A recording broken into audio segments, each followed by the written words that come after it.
Taiwan, I'm Jaime Ocon with news from here in Taiwan and around the world. Taiwan's Defense Ministry has refused to comment on U.S. media reports saying Taipei was interested in buying suicide drones. Take a look.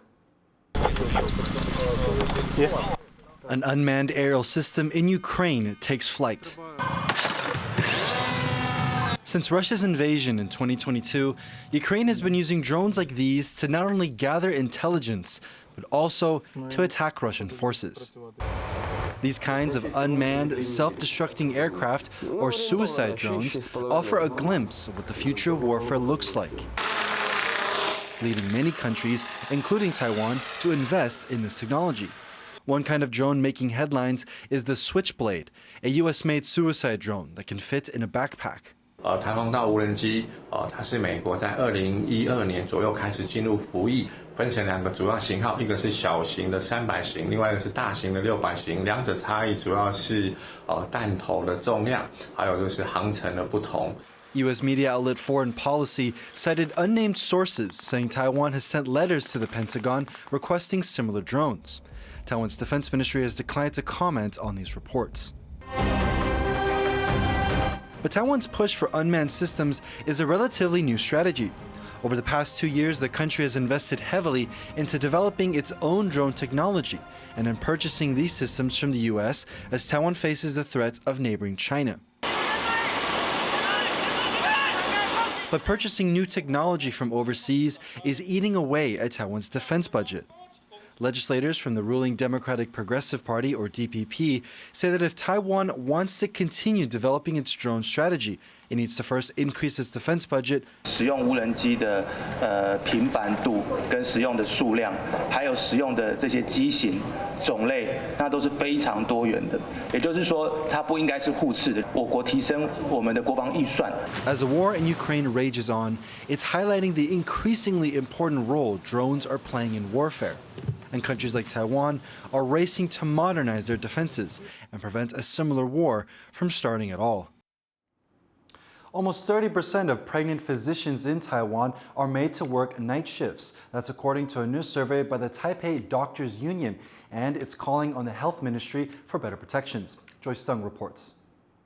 Staying on the job while pregnant is extra challenging for Taiwan's physicians. That's according to a doctors' union in Taipei, whose latest survey showed 27% of pregnant physicians were forced to work the night shift. Representing his female colleagues, the union's Secretary General says some doctors choose to pay their way out of an overnight stint. 怀孕了，我已经被排班了，我还要花钱去请同事帮我值班。 让我可以晚上好好的休息跟睡觉。 The union says these shift assignments violate the rights of pregnant women and are calling on the health ministry to make changes. The ministry is set to submit new laws to Taiwan's incoming administration after it takes office on May 20th. But limits to working hours are not expected, which a health ministry official says respects each physician's willingness to work. 经过医师本人同意。 是可以让这个怀孕期间的女性医师在晚上10点到隔日清晨6点的时间内合理安排工作。 Aside from night shifts, the doctors' union also says more protection is needed against sexual harassment. In their survey of nearly 300 physicians, nearly 68% of the women said they experienced sexual harassment. Out of these doctors, 3% of them reported the incident. Meanwhile, almost 23% of men experienced sexual harassment, which all went unreported. 年轻医师则是反映遭遇性骚扰时没有办法申诉，主要是担心影响未来的升迁以及专科医师，也就是主治医师的资格取得。 The union says it wants more protections specific to the medical field, on top of current laws which target sexual harassment in schools and general workplaces. As for working while pregnant, the health ministry says their proposal includes fining hospitals $3,000 for making doctors work against their will, a solution they say respects physicians' rights and their free choice to work. Eason Chen and Joyce Zhen for TaiwanPlus.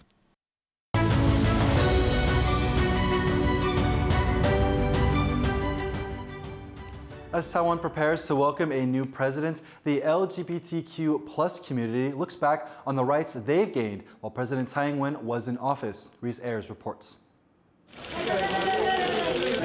Just a presidential hopeful at the time, Tsai Ing-wen declares her support for same-sex marriage in a video ahead of the 2016 general election. 在爱之前，大家都是平等的。我是蔡英文，我支持婚姻平权，让每一个人都可以自由去爱，追求幸福。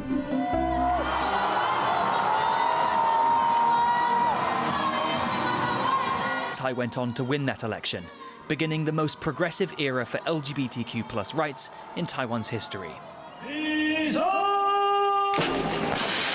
The Tsai administration wasn't the first to propose queer-friendly legislation. Bills and amendments put forward by her Democratic Progressive Party, or DPP, had stalled and failed on several occasions before. But pro-LGBTQ+ politicians quickly got to work after the 2016 change in government. 今天是更聚焦说，到底是要修民法，还是要修特别法，制定特别法？那当然，制定特别法，这里就牵涉到的到底是同性婚姻法还是同性伴侣法。During its first year, the Tsai administration also appointed Audrey Tang to a ministerial position, the first openly trans person to hold a spot in the executive cabinet. The health ministry also banned conversion therapy. Then, in spring 2017, veteran activist Jaime took Taiwan's constitution to court. 过去的那样子不给同性婚姻法律的保障的要求是非常非常糟糕 ，terrible. Cheese and other cases got the ball moving, though marriage equality bills faced fierce opposition in government, leading to a referendum at the end of 2018 that revealed a more conservative public attitude than expected. 那今天的这个结果其实也显示了，在台湾的这个公投元年，所有的进步议题其实遭受到强大保守势力的反扑。那我们也非常清楚地看到，我们还需要更多的练习，这个社会才能进入到理性思辨的公民社会的阶段。Taiwan's people voted against changing the definition of marriage in the civil code, but did agree to protections for same-sex couples through other legal means. The result of a referendum is a discussion about in what way should we amend the law. So at the end, the government just have to obey the referendum and to provide a separate law rather than to amend our civil code. In May 2019, that separate law paved the way for Taiwan to become the first country in Asia to legalize same-sex marriage. 台湾的人们可以选择自己要投票给谁，可以选择自己跟谁结婚。But that separate law wasn't made equal. Some same-sex partners with different nationalities still couldn't marry or have the same adoption rights as heterosexual couples. Co-adoption is another issue because, according to the law, it secured the marriage relation between two people, but not necessarily of their children. But in 2023, after years of advocacy, full adoption rights were given to same-sex couples. And then DPP Premier Su Zhen-chang announced all couples could wed regardless of nationality, except if they're from China. There's been progress for the trans community too. Since 2021, trans people no longer need proof of surgery to legally change their gender. Though rights groups say transgender people still face systematic discrimination in Taiwan. Taiwan is still suffering from binary gender system in daily life, in the workplace, in house care settings. And activists say there are also other issues that need addressing. The right to use reproductive technology and also surrogacy and also transnational marriage between Taiwanese and Chinese. For gay men in Taiwan, we still cannot do blood donation. And LGBTQ+ representation in politics has been underwhelming. But in terms of the politician, the LGBT community participate in politics, at the The percentage actually was quite low, and right now we only have, I think, 2 to 3. But with Tsai's VP Lai Ching-de, who is now a vocal supporter of LGBTQ+ rights, about to take the reins, he looks set to continue the momentum already built. 未来我会跟大家站在一起，在多元同行的路上一起迈进。 So as Tsai's final term as president comes to an end, and the country reflects on her tenure, progress for LGBTQ+ rights will be one of the highlights of her administration's legacy. Dolphin Chen and Rees for TaiwanPlus. Tune in every day next week for more of our series looking back on Tsai Ing-wen's presidency. Now, Taiwan hosted the Human Rights Press Awards this year. Human Rights Watch Asia Director Elaine Pearson sat down with reporter Sally Jensen to talk about why the awards matter.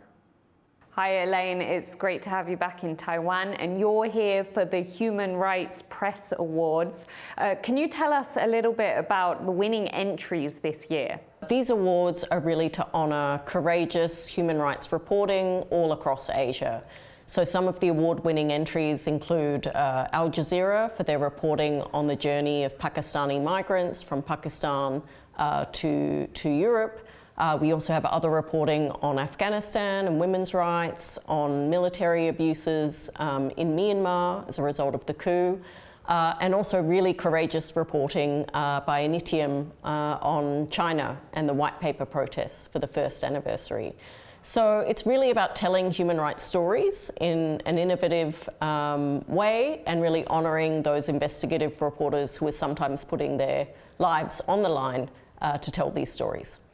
And why is it important or significant that the awards are being held this year in Taiwan?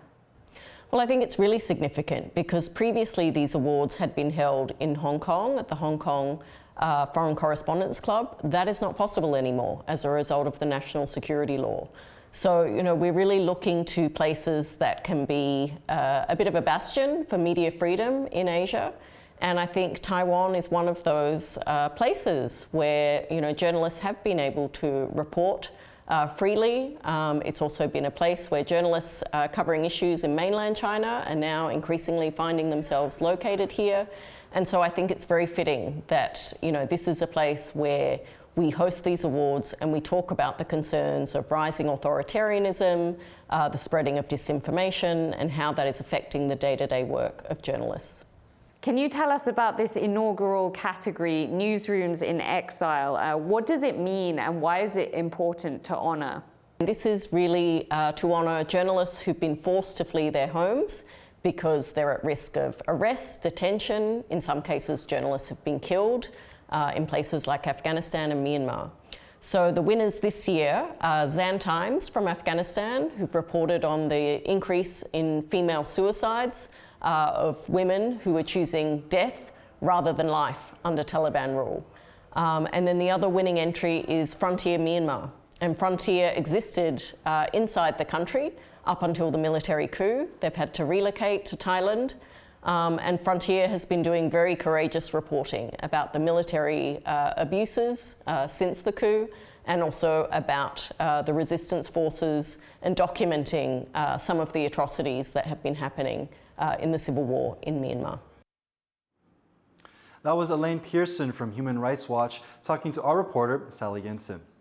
Earth is getting pummeled by the most powerful solar storm in 2 decades. Scientists say it's the most extreme solar event since 2003. They're warning that it could disrupt satellite communications and power grids. The radiation is visible as auroras in many parts of northern Europe and Asia.